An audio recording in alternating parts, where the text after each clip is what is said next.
Okay, we're recording. Doing well. How are you, Odell? Good. Larry, you want to kick us off here? Yeah, sure thing. Just a kind of reminder, at least those who live here, we know that the facilities inside are being renovated, so we may or will be without any kind of meeting space. The only thing we might consider for certain type of drills, like later we'll have the communications drill, we could do it by the, I guess you call it the pool area, cabana, maybe one option. So we'll just be patient with us as we go through this process. Everybody else in the community with the different organizations have the same issue. What we got coming up, Zach will be making a presentation today. It's a little bit about hurricane season, and we appreciate your time, Zach. Um, Next month, I've been trying to work with the FBI to do a presentation on consumer fraud. I'm not getting much response from them. They're probably looking for bad guys, and that's okay too. I may check with my nephew, who is international president of the Consumer Fraud and Banking Organization, and he's been doing that for nearly 30 years. And he's well versed, so I'm going to check with him. And also, I do have some materials that may be helpful from my standpoint. And Chase Bank also has some resources, so just be patient with us as we go through that. Um, Now, we've already had the medical training with Bill Hilchey, and then we'll be coming up pretty soon with the communications briefing, and we may later in the fall do something with Orlando Health. Other than that, Brian, you got anything? No, other than when you and I have a chance, Larry, let's talk about the schedule. I didn't see anything about the lightning rods beyond your Schedule? reply Right. about Frank and his thoughts on them. Um, but I was looking to see if we could slide it in somewhere pretty soon. Maybe instead of the FBI thing, if that didn't work out, maybe slide it in there. But you and I can work that out. We have a presentation that's available to us about lightning rods, Yes, lightning I saw that. protection. Yeah, I just saw a thing in the news over in the villages where a house was struck by lightning. And it was almost a total loss. I And saw it's that. in a CDD District 7 or something. And I mean, according to the builders, it would take a year. And they're saying, no, you got to do it in 9 months. So it's just kind of crazy over there about how they handle things. So, Yeah. Okay. Well, with that being said, what do you say we do a drum roll and bring on Zach Covey? Zach, we are so thankful for you to come back. This is your number three that I believe. And we always look forward to hearing what you've got to let us know about, and we're all ears. Well, thank you guys. I appreciate it. Thanks everyone for attending today. I know we're not in person this year, but happy everybody was still able to come online and talk about the upcoming season. I'm going to go ahead and share my screen real quick. We'll see if that request goes through properly. And then hopefully you guys will be able to see my presentation in 1 second. So let's see.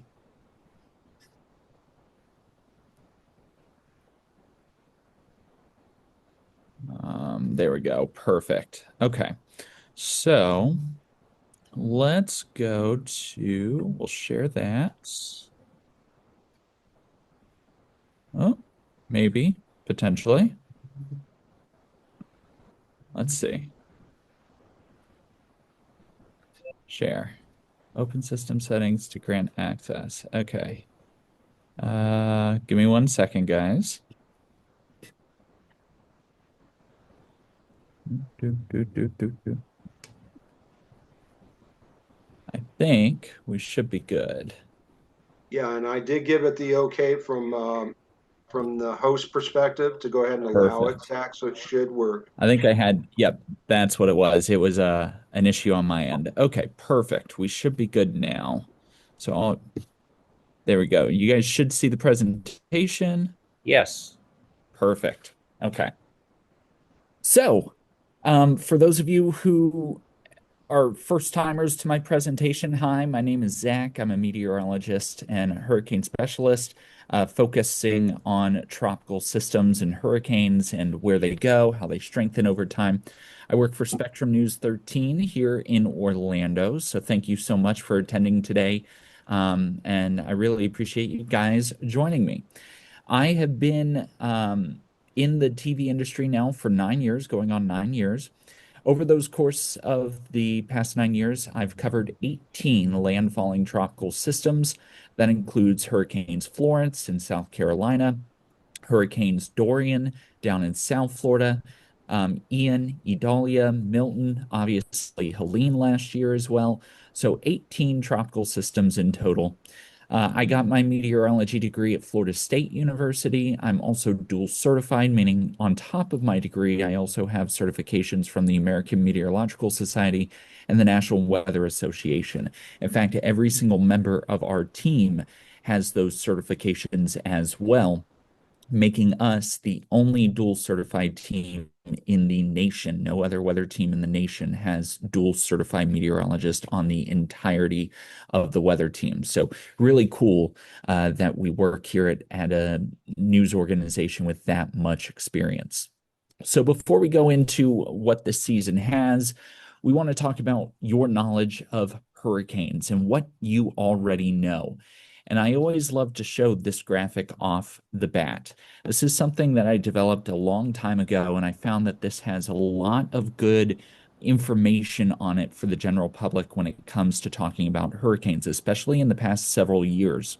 Nowadays, you can hop on social media and people will be posting computer models out, 360 hours. That's about 2 weeks in advance of a major hurricane hitting Florida.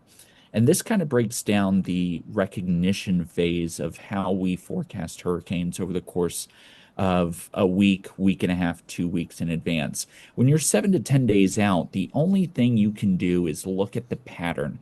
We cannot tell you whether or not a storm will develop. We cannot tell you where a storm will go or the impacts that it would bring. The only thing we can tell you 7 to 10 days out with confidence is looking at an upper air pattern and seeing if that pattern resembles one that would allow for a tropical system to develop. Once you get within 5 to 6 days out, that is when we have pretty high confidence in where areas of high and low pressure will be setting up. And so we'll be looking at the trends. Where is our high? Where is our low?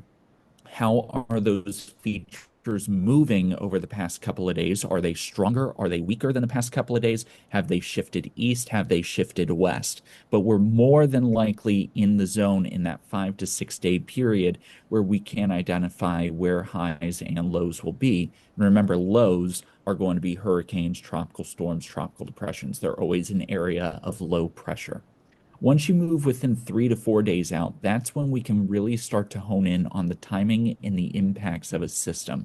So we're looking at the time of closest approach, where the biggest impacts may be felt. We may not be honing in on specific impacts, as in the strength of the wind or how much rain, but we can begin to pinpoint certain locations that may be favorable for heavier rain than others, certain locations that may be favorable for higher storm surge than others. And then once you get within that 48-hour period, that's when we really hone in on the details, saying this city will get this much rain, this city will get this much wind, et cetera, et cetera. It's a good kind of thing to keep in the back of your mind as you start to see people post on social media every single computer model, because now, unfortunately, they're available to the public quite easily on social media and online. So it's very important to kind of keep that hurricane forecasting pattern recognition in the back of your mind so you know what is kind of truly something you can believe versus something that you maybe need to be a bit more skeptical on. We also need to familiarize ourselves with the scale. We call it the Saffir-Simpson wind scale. When we talk about hurricanes, hurricanes are classified by their sustained wind speed. So basically, we are taking a 10-second average of the wind. Actually, it would be a 30-second average. A 10-second average would be your wind gust. So we're taking a 30-second average of the wind speed, and that is your average wind that will then go into the Saffir-Simpson scale. And depending on where that wind speed falls, gives you your category of the hurricane. So category 1, generally those winds of 74 to 95. 96 to 110 would be a Cat 2. And then anything Cat 3 or above, we classify as a major hurricane. Those have winds of 111 miles per hour or higher. A few years ago, we were discussing about Category 6 at this meeting. I actually brought this up, I think, probably last year, because there was a lot of hype on social media about, do we need to revise the scale and put up a Cat 6? And I told you that was not going to happen. That is not the plan. We are not revising the scale. And I want to re-stress that point again this year. There is no Category 6. So inevitably, when we have a strong hurricane in the Atlantic this year, and you see a social media headline on some article on Facebook or Twitter or whatever that says a Category 6, that is strictly clickbait. They're trying to get you to click their article. There is no Category 6. When we talk about alerts, we talk about watches and warnings. Those are two different types of alerts that you're going to hear. We have watches and warnings that are broken down by the wind speed. So when it comes to a tropical storm, that means we're talking about winds less than hurricane force, anywhere between 39 and 73 miles per hour. A watch will go up 48 hours before impacts are to be felt in your area. So a watch will go up 2 days before impacts. That is when you begin your storm preparations. Once a warning gets issued, it means impacts are likely within the next 36 hours. That means you need to be completing your storm preparations and getting to where you are going to be to ride out that storm. Same thing with hurricane watches and warnings. The only difference between a tropical storm watch and warning and a hurricane watch and warning is the wind speed. A tropical storm watch will be below 74 miles per hour winds. A hurricane watch will be above 74 mile per hour winds. But notice the time frames are still the same. A hurricane watch is within 48 hours and a warning is within the 36-hour time frame. I've had some people ask me during my talks before if there is a major hurricane watch and warning. There is not. So it does not matter if it's a Category 1 hurricane or Category 5 hurricane. They will always be known as hurricane watches or hurricane warnings. There's no such thing as a major hurricane watch or a major hurricane warning. So the big question on everyone's mind, what does the 2025 season hold? Well, over the past couple of weeks, we've been getting our outlooks from various organizations. There are over 20 organizations that put out their outlooks, but there are two that we look at pretty continuously year after year. That would be Colorado State University right here, and that would be also the National Oceanic and Atmospheric Administration in the second column right there. Both of which are calling for an average to slightly above average season. Anywhere between 13 and 19 named storms on average for NOAA, 17 for Colorado State, of which 6 to 10 would likely be hurricanes according to NOAA, 9 would be hurricanes according to Colorado State, and 3 to 5 would be major hurricanes according to NOAA, 4 according to Colorado State. Notice how CSU's numbers do fall within that median of what NOAA is also forecasting. So we have a pretty good consensus between the two major forecasting groups of that near average to slightly above average season. Again, average, we typically see 14 named storms, 7 hurricanes, and of those 7, 3 of them are major on an average season. The key takeaways to this year include ENSO, and we've talked about ENSO before in this group if you've come to my talks over the past couple of years. ENSO is the equatorial waters off of South America and the Eastern Pacific Basin. Basically, we look at the water temperatures in the Eastern Pacific Basin off of the coast of Argentina and Chile, and we basically look at whether those waters are warmer or colder than average. Right now, those waters are around or just slightly cooler than average, but they are not cold enough to be classified as a La Nina. So we are classifying right now as end zone neutral, basically an around average state for the equatorial Pacific. I'll explain why that's important in just a second. We're also noticing that sea surface temperatures are warmer than normal in the Atlantic basin. They're not as warm as previous years, but they are warmer than normal. Now, there are some questions regarding atmospheric stability issues and wave breaking. That's fancy terminology for saying we've got a lot of upper level troughs or areas of low pressure that are coming off the US coast, and they break into two pieces instead of staying intact as one. When they break up into two pieces, they create a lot more wind shear in the Atlantic. So while we are in end zone neutral, and while the waters are warmer than average in the Atlantic, there are some questions about those wave breaking procedures in the Atlantic that might actually induce more wind shear than we would typically see. However, with that being said, we're still expecting to see a near average or slightly above average season because more factors in the Atlantic are pointing towards activity than less activity overall. We can also go back and look at the current atmosphere as we see it right now and compare it to previous years. We have analogs that go back to the early 1900s, and we can compare how our atmosphere has set up. And these are 6 of the years that are really popping out to meteorologists and atmospheric scientists like myself. One of those years is 2017, and 2017 was a pretty busy year in the Atlantic, especially in the Gulf. Hurricane Dorian was in, actually, no, Dorian was 19. I apologize. It was Harvey, excuse me. Hurricane Harvey was 2017. Hurricane Harvey, if you recall, was at that one point the wettest tropical cyclone on record to ever make landfall in the United States. It made landfall there in Houston, Texas, sat over Houston for 2.5 days straight and dumped over 42 inches of rain. Now, that was the wettest tropical cyclone on record in that year.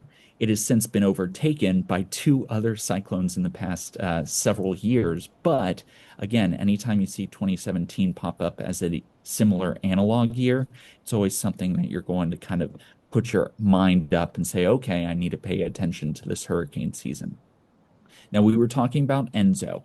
Again, El Nino or La Nina. ENSO stands for the El Nino Southern Oscillation. Again, we're looking at the waters off of the equatorial Pacific. And when those waters are warmer than normal, we call it El Nino. When the waters are colder than normal, we call it La Nina. Right now, we are around or just slightly below normal. We're about 0.2 degrees Celsius below normal. La Nina needs to be 0.5 or colder. So because we haven't reached that 0.5 Celsius mark, we're at 0.2 degrees colder than normal. We're classifying it as end zone neutral. So the one thing I want you to take away from this big chart here, see this bar, this 4th bar here, it's titled ASO. This stands for a 3-month period of August, September, and October. And what we are looking at is the probability of El Nino, the probability of neutral, and the probability of La Nina conditions being forecast in that 3-month period. The combination between neutral and La Nina accounts for over 80% probability. So we forecast during the peak of hurricane season, August, September, October, that we will either be in neutral or La Nina conditions during that peak. This continues to bode well for an average to slightly above average hurricane season because El Nino would actually reduce hurricane forecasting. So a quick refresher on what that means. If La Nina were to develop, that means we have strong easterly trade winds. Those easterly trade winds push all of the warm water off of South America out into the central Atlantic. Because this warm water has now been pushed out to the west, we have to bring in colder water up from the deeper ocean. So the cold water upwells to the surface, the warmer water's out here, And because warm rises, that creates the rising air in the central Pacific. That means colder waters over here have to lead to sinking air because if you're warmer, you're rising, and if you're colder, you're sinking. This would likely prevent hurricanes from developing in the eastern Pacific. And that means if we were to jump into the Atlantic, because we have warm waters in the central and cold waters in the eastern, it would set up for warm waters and rising motion in the Atlantic. It typically alternates warm, cold, warm, cold. So La Nina would bring a pretty active hurricane season to the Atlantic. Conversely, in El Nino, if we were to have that warm water off of South America, that would promote rising air here in the Eastern Pacific. And that air, once it rises up, would be forced into the Atlantic basin by the jet stream and forced downward and sinks in the Atlantic. That's what would kick up our wind shear in the Atlantic. And remember, storms don't like wind shear. They're going to be torn apart by the winds. So in El Nino season, anytime we have warm waters off of South America and the Eastern Pacific, that leads to stronger wind shear and historically will lead to a less active hurricane season. So that's why I was showing that graph of are we going to see El Nino, neutral, or La Nina during August, September, October. El Nino, which is this phase right here, increasing that wind shear in the Atlantic, has a less than 20% chance of occurring, which means we have a very low end shot of having wind shear during the peak of hurricane season, likely tearing storms up. Here's another breakdown of those ENSO conditions, and this kind of breaks down our average activity since 1991 over a 30-year period. During La Nina seasons, we typically average just over 14 named storms. During neutral seasons, we average around 13, and during El Nino, look at that number, how it falls to under 10 named storms on average. So again, El Nino seasons tend to lower our storm average in the Atlantic, but we are not expecting this to develop this year. We are likely looking at a neutral or La Nina season during the peak of hurricanes. Now, with that being said, a lot of people will look at La Nina and say, okay, that's going to be actually our most active time in the Atlantic. But if you go back over the past 30 years in Central Florida, interestingly enough, has seen more tropical landfalls in the state during a neutral season than a La Nina season. There are a couple of reasons for that. They're really, really scientific. I won't dive into the true science behind it, but Central Florida actually averages more landfalls during a neutral season than it would during a La Nina. Again, right now we're in ENSO neutral, which is another reason your ears should be perking up and saying, okay, I need to pay attention to this season because historically over the past 30 years, these type of neutral seasons do see more impacts here at home versus El Nino or La Nina. And when we talk major hurricanes, category 3, 4, or 5, those are the upper echelon of hurricanes. This breaks down how the seasons kind of detail out with the number of major hurricanes that developed. The blue bars are La Nina years. Notice how all of the La Nina years basically had 3, 4, or 5 major hurricanes, whereas the El Nino years, except for one of them, generally had 2 or less. That one red bar that had 6 hurricanes, major hurricanes during an El Nino year, that was 2005. So that was Rita, Wilma, Katrina.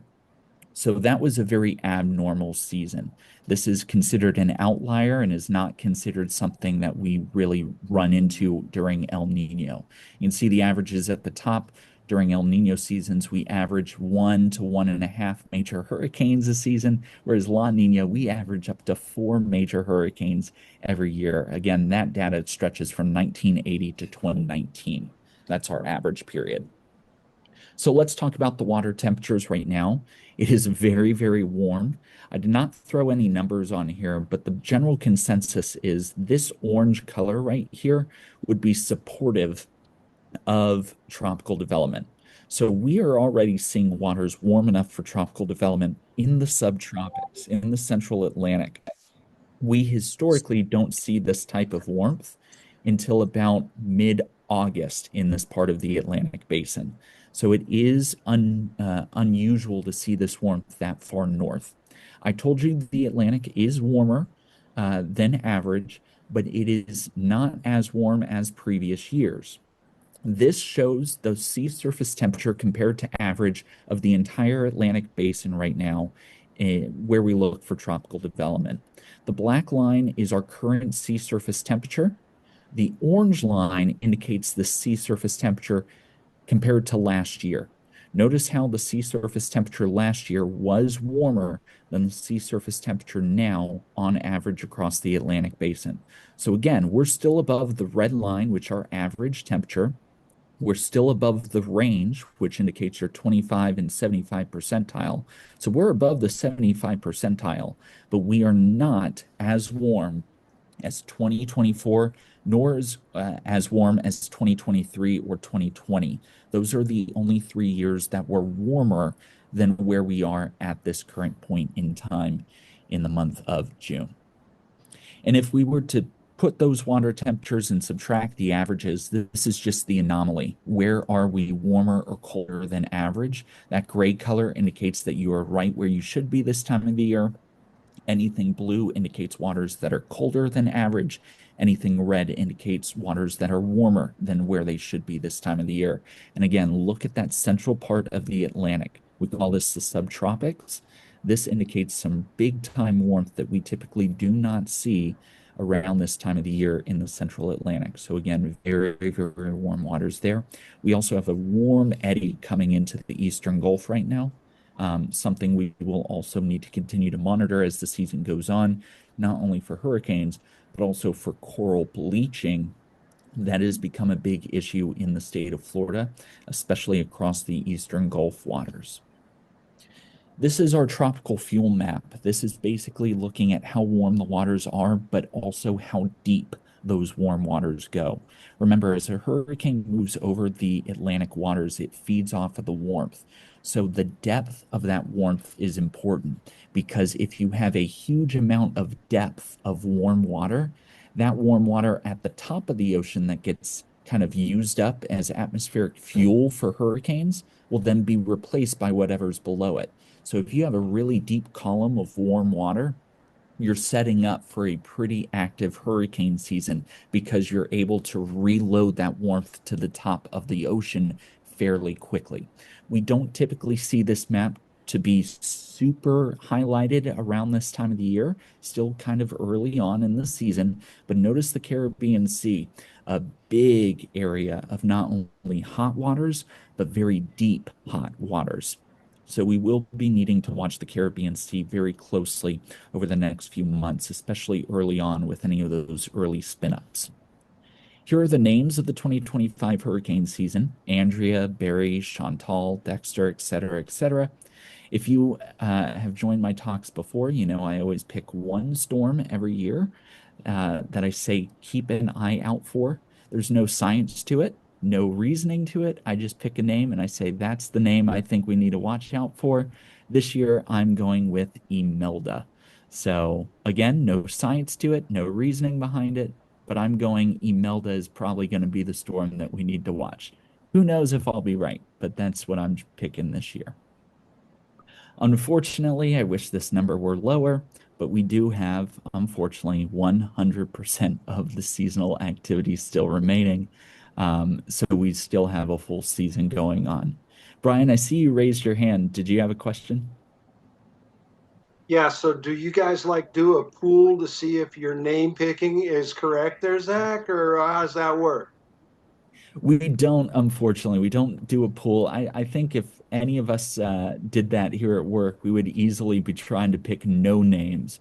But I always like to just have a little fun. If we got to talk the doom and gloom of hurricane season arriving, at least try and make some little fun lightheartedness out of it as well. So that's why I always pick my name. So 100% of the seasonal activity, unfortunately, still to come. Remember, the season runs from June 1st through November 30th.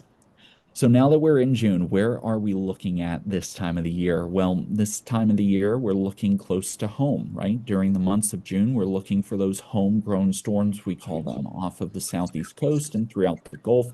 Sometimes some systems come out of the Caribbean Sea. We call it a CAG storm, a CAG storm, a CAG. It stands for a Central American Gyre storm, basically a broad area of spin that sets up this time of the year around Central America. Every now and then it can spit off an area of low pressure, and if that low can develop, it may be able to become a tropical system, typically very weak, typically very short-lived, but that's why we're watching the Gulf, the Northern Caribbean Sea, and off the southeast coast. Keep this graphic in the back of your mind. At the end of the presentation, we're going to talk about that in a little bit more detail about something I'm watching. During the month of July, we tend to begin to see those last few cold fronts coming off the United States. So a lot of the homegrown storm activity begins to wrap up, with the exception of the northeastern coast of the nation. I'm talking from Maine through the Boston area, through New York, down to the Tidewater of Virginia. We'll still have fronts in that northeast mid-Atlantic quadrant, so we will watch for some tropical activity off of there during the month of July. But it's not until August that the waters really begin to warm up across the entire basin as a whole. That's when the basin really begins to open up, and by September, that is when we really see the peak of our hurricane activity really starting to develop. Now, in the month of September, dating back to 1851, we have had over 34% of all named systems develop during the month of September. Nearly 40% of all hurricanes have developed in that month, and roughly 50% of all major hurricanes since 1851 have developed in the month of September. So when we talk about September being the peak, it truly is the peak. This is the month where we're most likely to see more named storms, more hurricanes, more major than any other month during hurricane season.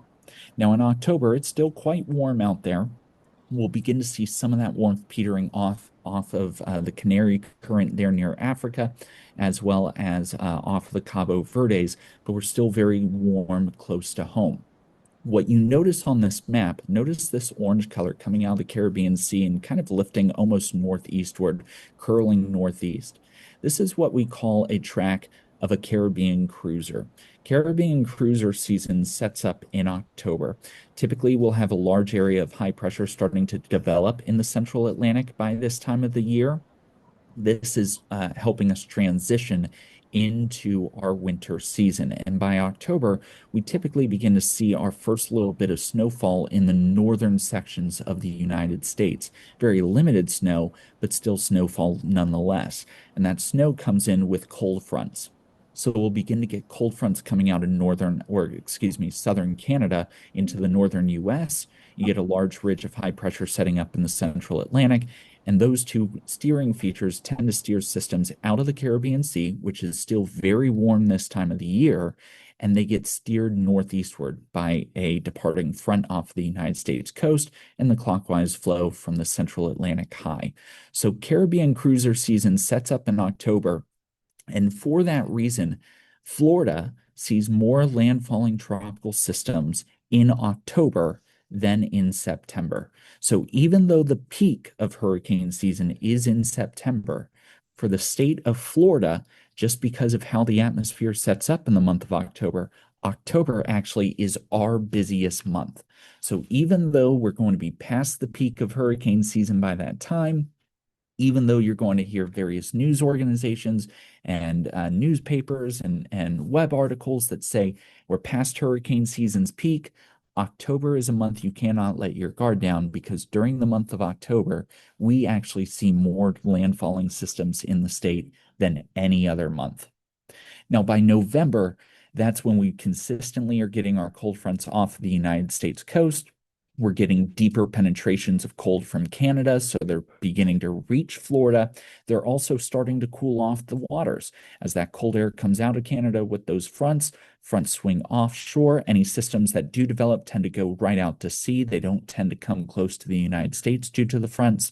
And then those fronts begin to cool off the waters, both along the eastern coast shelf as well as the Gulf.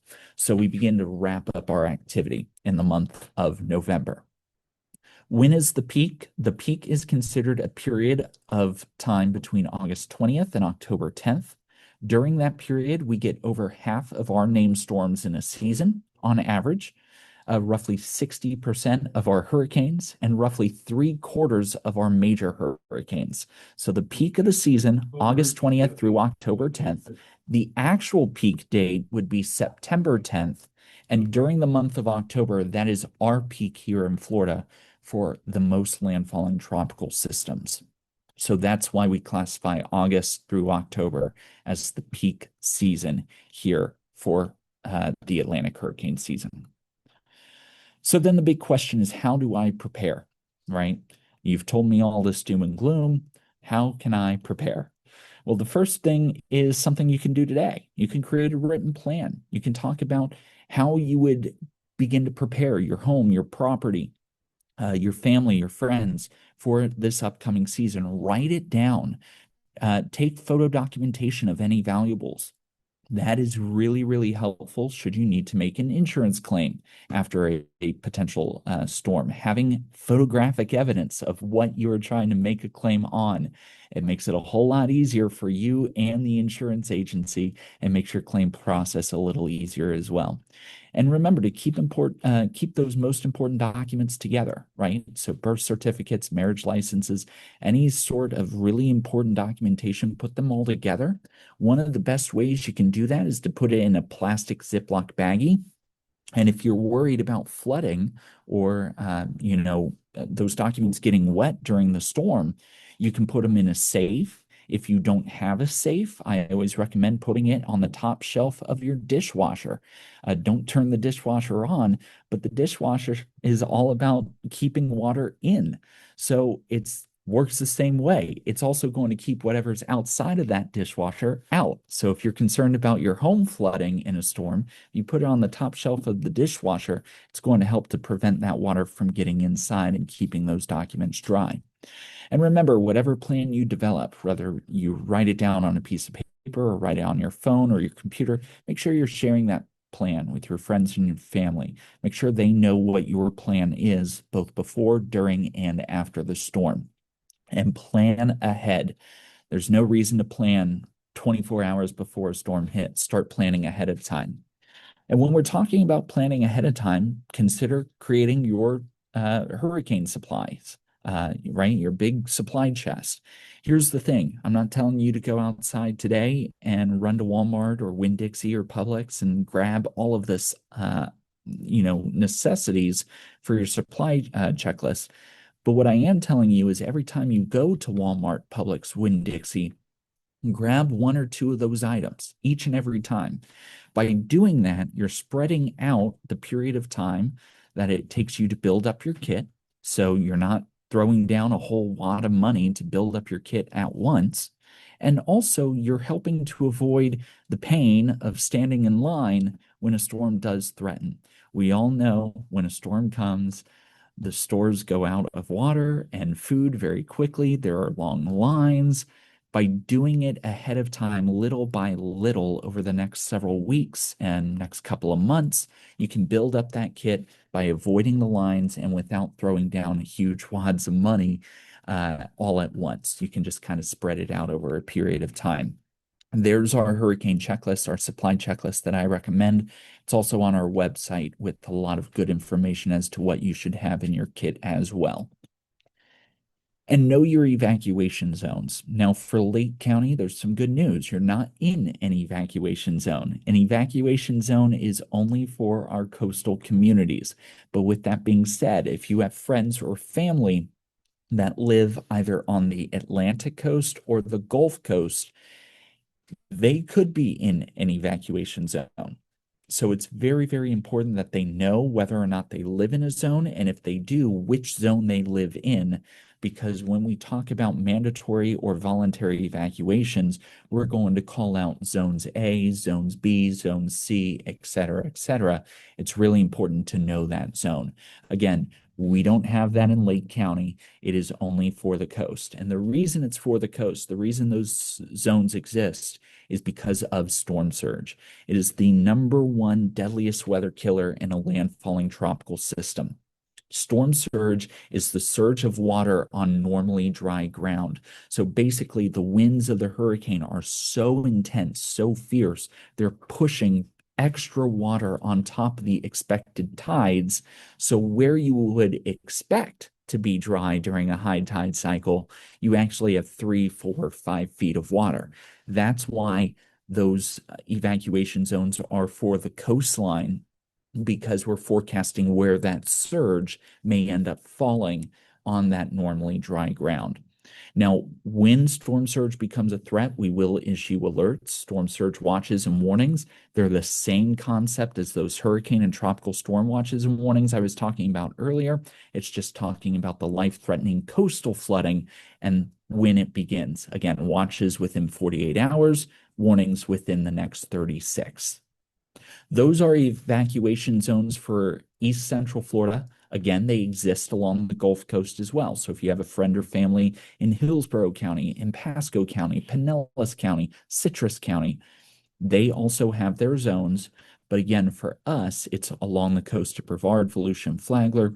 There is one exception, and that would be Interior Flagler has it due to the St. Johns River Basin. But those are those located around the St. Johns River itself. Now, who should be evacuating? Again, anyone in those mandatory evacuation storm surge zones, you would know who you are during that time of storm approach. We'll let you know what zones are being told to evacuate. Anybody in a high rise within that storm surge evacuation zone. I've talked to several people before that have said, but I live in a high rise. I live on the 10th floor, the 12th floor. I know I'm in zone A, but I'm away from the water. I'm not worried about that. Even though you're on the 10th or 12th floor, you still need to evacuate, because should you have an emergency and you need emergency services, that first or second floor may still be inundated by water. Water may be on the roadways 3, 4, 5 feet, and emergency services can't reach you. So your 10th floor apartment may be perfectly fine, but EMS, fire, police still can't reach you due to roadways being flooded out. So it's still important for anybody in a high rise to also evacuate. Anybody in a mobile or manufactured home, just like a tornado, strong winds from a hurricane are really tough to live in during those type of situations in a mobile and manufactured home. So they should consider seeking a sturdier structure. And any structure just unsafe from strong winds in general should consider evacuating. Again, you know your property more than anybody else. You know if your property can withstand that. Anyone with special medical needs, if you have medical equipment or medical needs that require power, if you know that you can't go without power for a day or two or longer, you should consider evacuating. Maybe you have medical equipment that requires a constant stream of power. If your power goes out and you're at the mercy of the power companies and bringing back that power in a week or 2 weeks, that may not be suitable for you. You may need to evacuate. And then again, structures at a high risk for inland flooding. Hurricane Ian a few years ago really made people aware that everywhere in the state of Florida, no matter where you are, floods.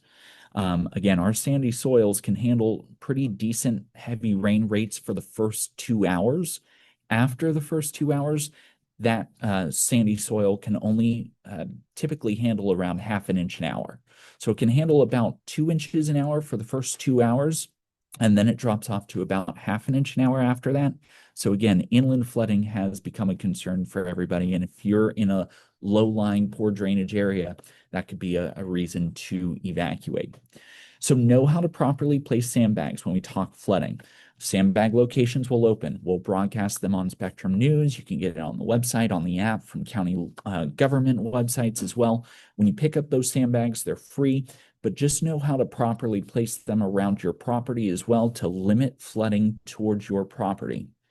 As I mentioned before, taking photos of the inside and the outside of your home will help with insurance claims. Videos are just as good. So take those photos and videos before the storm to help you after the storm with those claims. And if we're talking about insurance, when we talk about flood insurance, remember that is a separate policy from your homeowner's insurance. So if a storm is coming next week and you're calling your insurance company to try and get that flood insurance because we're talking Hurricane Harvey 2.0, 40, 50 inches of rain coming to Central Florida next week, your insurance company is going to say you're out of luck because it takes about 30 days for that new policy to kick into effect. So consider flood insurance ahead of time if you feel like your property is in one of those poor drainage, low-lying areas that tends to flood often. Again, it is available to everyone, regardless if you're renting or owning, and it's available even if you're not mapped in a floodplain. Again, as I mentioned, I tell this to everybody. Doesn't matter if you're in a mapped floodplain or not. You live in Florida, you are in a flood zone. Doesn't matter if a county government says it or not. Sandy soils can only handle up to half an inch an hour of rainfall after the first 2 hours. It is inevitable you will see some flooding at some point. The question mark will be how much. So how can you get the latest information when you need it? Well, I'm a little biased, but the Spectrum News app's a great one. You could go onto our website. You could go into your app store, the Apple App Store, the Google App Store, Google Play. You could download it. It is free to download. Now, I've gotten this question before. If I'm not a Spectrum customer, do I still have access to your data? Can I still watch you? Yes. During a landfalling tropical system, we remove the paywall. So it does not matter if you have Spectrum internet, cable, or not. You could be a Comcast customer with your internet and cable and everything and phone. But during a landfalling system here in Florida, we remove that paywall. So you have access to all of our maps, you have access to our on-air broadcasts, you have access to every article and everything related to the storm will be available to you regardless if you're a customer. So it is a good app to download even if you're not a Spectrum customer, because when those landfalling systems do come, we make sure we remove that paywall for all of you guys as well. And remember, we are the only dual certified team in the nation. I'm very happy to say that. Every single one of us has not only our degree, but we're also dual certified by the AMS and the NWA. No other team in the nation can say that. So when we say that we are the most knowledgeable team when it comes to tropics and weather, we mean it. We are very, very lucky to have that designation, and we hope that that trust that we've built over the past several years continues to resonate within the communities that we serve as well. So I want to say thank you to everybody. Those are my social accounts. I will throw them back up, but before I take questions, I want to also show you one other thing. I told you I would show you. Remember that June map where I talked about activity that we look for in the month of June? Well, look at that, right off the southeast coast, just where we expect it to be. An area of low pressure, non-tropical low right now, developing off of the coast of Miami. It's been kind of gloomy. It's been kind of rainy the past couple of days.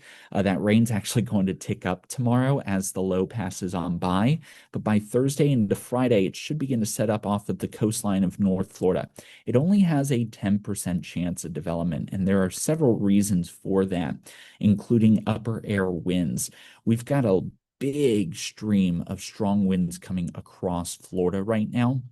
So even though we've got spin, which is that green, yellow, red color you see, those winds are really going to try and tear this system apart even before it begins to develop.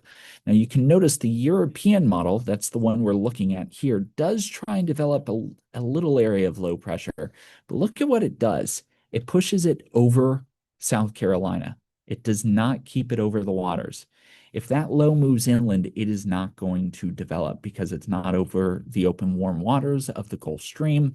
It won't really have a source for fuel to strengthen and truly develop a low level center.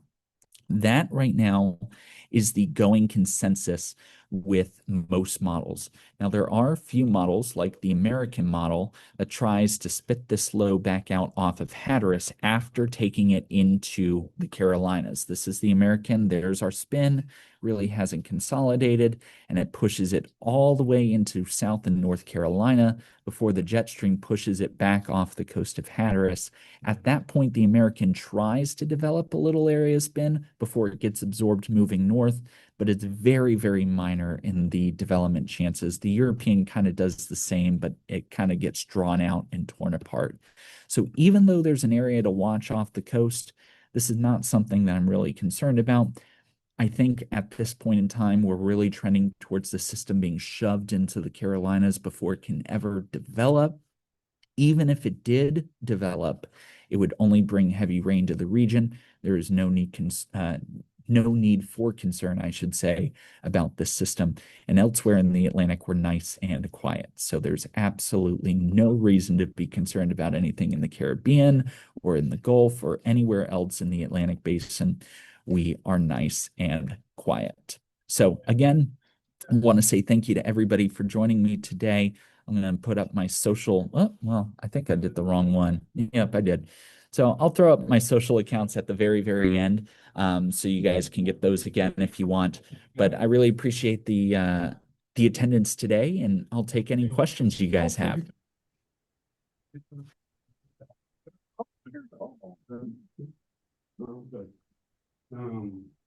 Anybody have any questions? Linda and Carl. Carl, were you raising your hand? Oh, yeah, I did that message. Okay.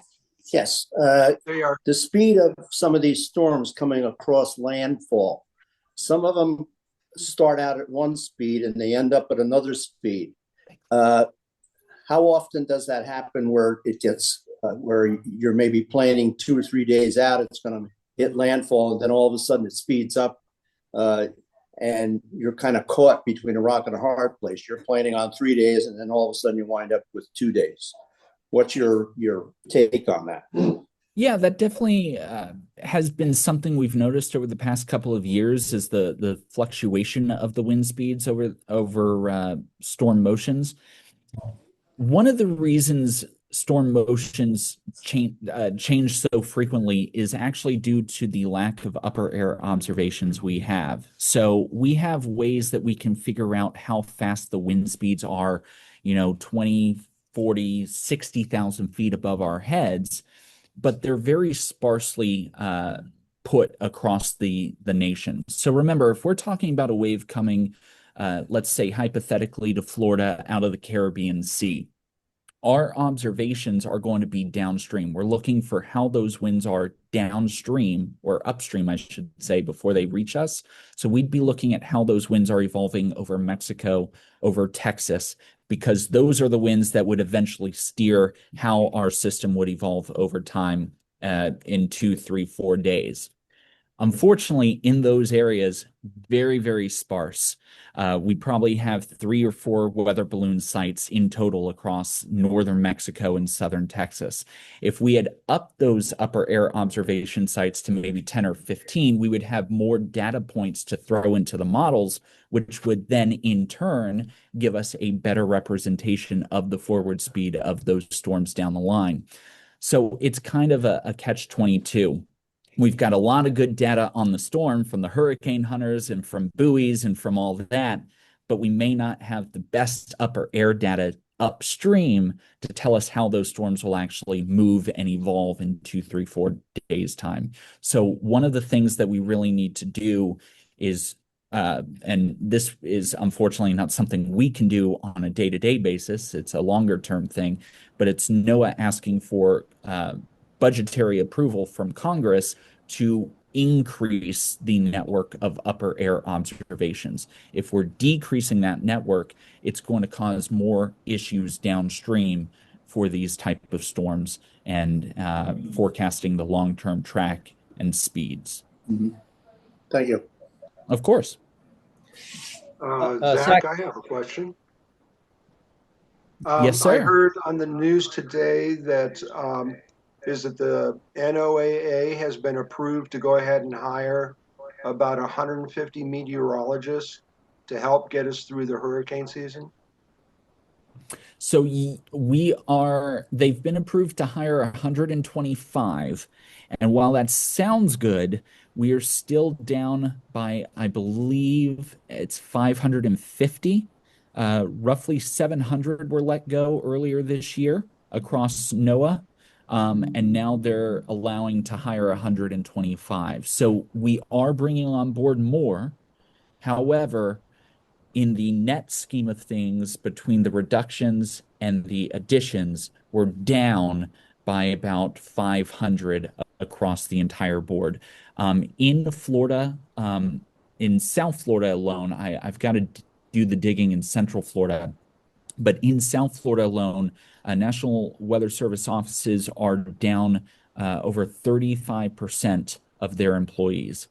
We don't have staffing for those. The National Weather Service office in Tampa Bay, which issues the watches and warnings, they are without their lead meteorologist, with no plans on hiring a new lead meteorologist right now. And we also are down at the National Weather Service in Melbourne. I don't know how many we are down in Melbourne. Melbourne would be the office that issues watches and warnings for Lake County. I know they're down. I don't have that number on me. It's something I could ask and find out.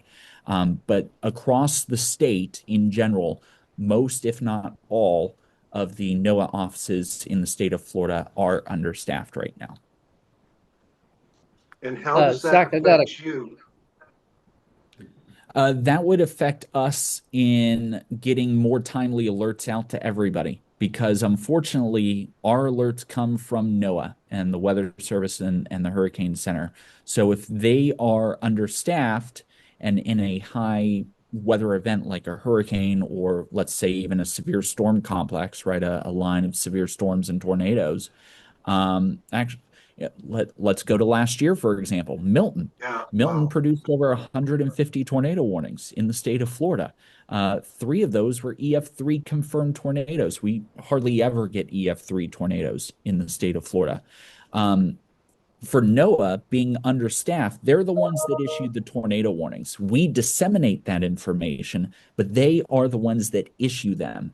By being understaffed in those type of situations, it means that you are more likely to miss storms that are producing tornadoes.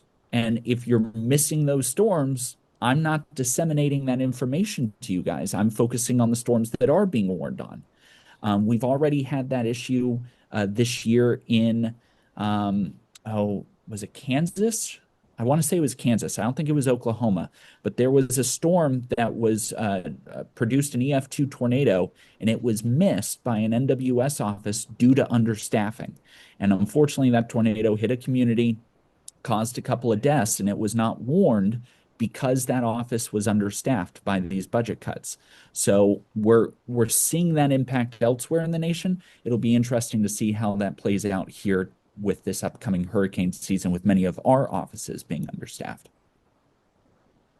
Okay, Zach, in regard to tornadoes, is there areas that are more prone to have those, like going up toward Jacksonville, or is it down south? So there is no one area that is more prone to tornadoes than one other. What I will say is your tornado potential is all based off of where you are within the storm. So if we have a storm moving northbound, right? Let's just say it's moving due north. The right-hand side of that storm's motion is going to be favored for more tornadoes. There are a couple of reasons for it. I won't get into the nerdy science behind it, but basically, if you're on the right-hand side of the storm's motion, you're more favored to see tornadic supercells. That's exactly what we saw with Milton last year. Milton, as it was turning in, had the right-hand quadrant moving through South Florida and Central Florida, and that's why South and Central Florida had over 150 tornado warnings. It was the most tornado warnings in the state of Florida in a single day, and it was the 3rd most tornado warnings ever issued by a state in a single day as well. So that was the 3rd most tornado warnings in the nation in a single day. That says a lot about how that storm really evolved when you think about some of the big N tornado severe weather events in Alabama and Oklahoma and Kansas that we've had over the past decades and centuries. Milton was very, very unique. But again, all of that activity occurred on the right-hand side of that storm's track. So anytime you're on the right-hand side of storm motion, you are favored for tornadoes. The Zach, left-hand what's the side, is that smallest where you get the most diameter? rain? Oh, Sorry, go ahead. I'm sorry. Yeah. What's the smallest diameter at the bottom of a tornado? Here's why I asked the question, what I mean by that. Some years ago, it was reported that the villages north of us had a tornado, yet we didn't. I mean, could it be that small? Yeah, tornadoes can have diameters on the order of feet, tens of feet. So it really doesn't matter necessarily the size of the diameter of the tornado to be classified as a tornado. The only thing that matters, the way we determine whether or not it was straight line winds or tornado damage is by going out and surveying how the damage is strewn apart. If it's straight line winds, all the damage is going to be pointed in one area.